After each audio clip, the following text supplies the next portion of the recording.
All right, now that we have built the checkout process, let's extend this page and add this order summary widget on the right side. So here we can see the total number of items in the shopping cart, as well as the details for each item. And once again, what we have here is in sync with the rest of the application. So if I go to the home page and add another spinach, you can see that updated here. And now we have 5 items in the shopping cart. First, let's go to our checkout page and divide our page into 2 partitions. So checkout.html. So we have a heading. Below that, I'm going to add a row with 2 columns. Div with the class call 6 times 2. So 2 partitions. Now I'm going to collapse this form, cut it, and move it inside the first partition. So this is our first partition. Now, inside the second partition, we want to add the markup for our order summary widget. But we don't want to write all that markup here. It's better to encapsulate it inside a separate component. So let's say that component is going to be called shopping cart summary. So here we can add shopping cart summary. Now let's go ahead and generate this component.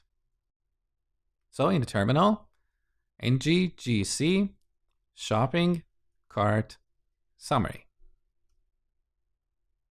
Now the first thing we need to do is to change the selector of this component. So shopping cart summary.ts.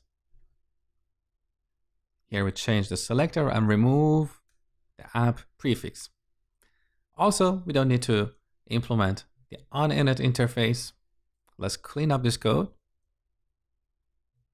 Now, before passing the shopping cart object here, first I want to make sure that we get a basic layout rendered properly. So let's go to Bootstrap website and borrow the markup for the cart component. So here on Bootstrap website, let's go to documentation and then component and card. On this page, I'm going to simply copy this markup on the top. So copy. Now let's go to the template for this new component. So shopping cart summary.html. Paste the markup here. Now, before going any further, let's test the application and make sure what we have done so far works. So on the checkout page, you can see we have this panel or this card on the right side. Now let's modify this and display the shopping cart items. First, I'm going to remove this style that applies the width here because I want the container of this component to decide how big this card should be. So delete. We don't need an image, so delete. Now I'm going to change the title to order summary. And this text, I'm going to change this to you have 0 items in your shopping cart. And next we'll replace 0 with the actual number of products in the shopping cart. We don't need this anchor, so delete. Instead, I'm going to add a UL with the class list group. And inside this UL, we're going to have an LI with the class list group item. And this is where we're going to render all the shopping cart items. Now, we need the data for the shopping cart. Here we have 2 options. One option is to come here and inject our shopping cart service and let this component itself get the shopping cart object from our shopping cart service. And this approach is perfectly fine. So this way, this component is going to be very independent. It doesn't need the data to come from the outside as an input property. However, because we're going to use this on our checkout page, let's have a look at our checkout component. You know that here in ng-on-init, we are reading the shopping cart.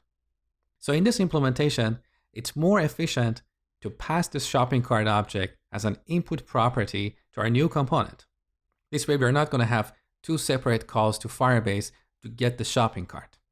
So let's go to our shopping cart component and define an input property. So input, I'm going to call this cart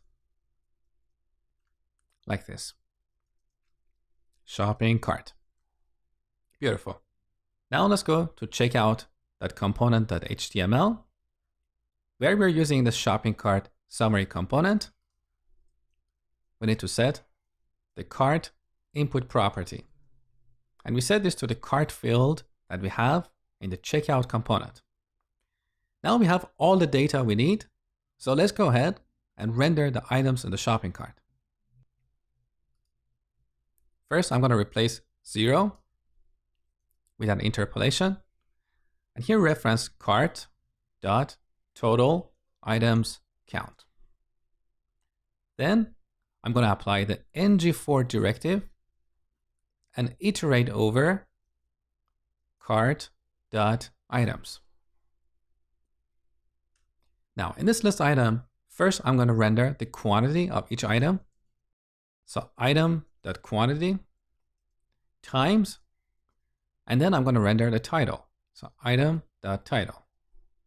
Now I want to display the total price for this item on the right side. So I put that in a div with the class float-right. This is a new class in Bootstrap 4. In Bootstrap 3, it used to be called pull right. It's exactly the same thing. So here I want to render item, the total price, apply the currency pipe like this.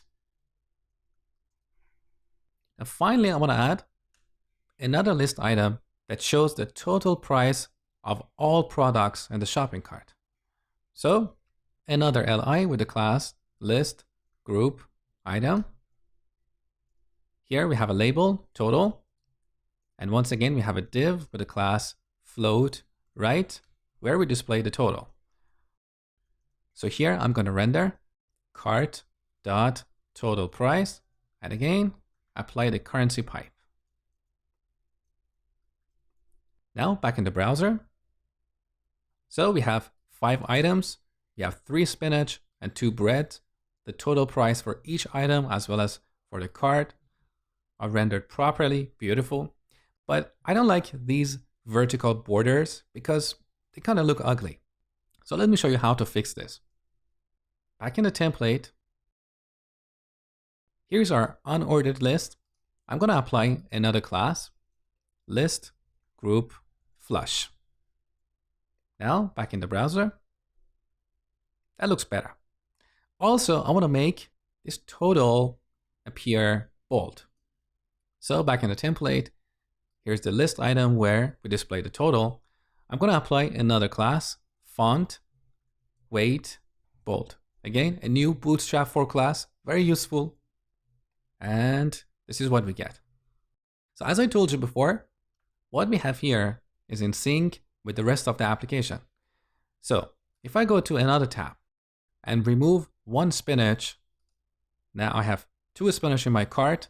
So back to our checkout page, you can see we have 2 spinach and the total number of items is reduced to 4. Again, the beauty of a real-time application.